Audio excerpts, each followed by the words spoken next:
la liberté d'expression est consacrée par l'article 12 de la Constitution. La liberté de donner son opinion, de recevoir et de communiquer ses idées et des informations sans ingérence n'est pas absolue. Il y a de nombreuses limites à cette liberté. Même si ces limites sont parfois difficiles à cerner, elles demeurent les mêmes, non seulement hors ligne, mais aussi en ligne. Ainsi, on ne peut porter atteinte à la vie privée et au droit à l'image d'autrui quand chacun a droit au respect de sa vie privée. On ne peut non plus tenir des propos interdits par la loi, comme l'incitation à la haine raciale, des propos discriminatoires ou l'incitation à l'usage des stupéfiants. De même, on ne peut tenir des propos qui sont diffamatoires ou injurieux. Sur Internet comme ailleurs, la liberté rime avec la responsabilité. Un internaute peut donc voir sa responsabilité engagée pour ses actions sur la toile.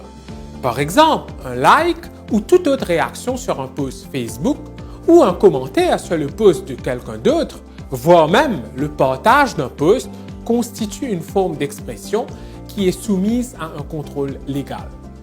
Par ailleurs, la publication de l'image d'une personne, que ce soit dans une photo ou dans une vidéo, suppose en principe une autorisation préalable de cette personne.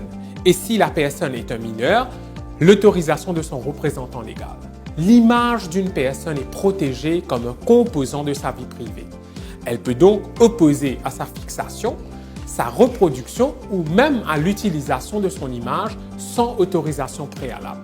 Ainsi, la mise en ligne d'un faux profil sur les réseaux sociaux portant le nom et le prénom d'une personne existante ainsi que ses photos constitue une atteinte à son droit au respect de la vie privée et à son droit à l'image.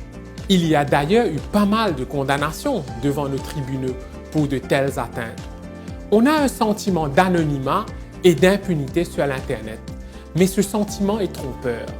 Régulièrement, les auteurs des propos répréhensibles sur Internet sont identifiés et appelés à répondre pour leurs actes au civil et au pénal.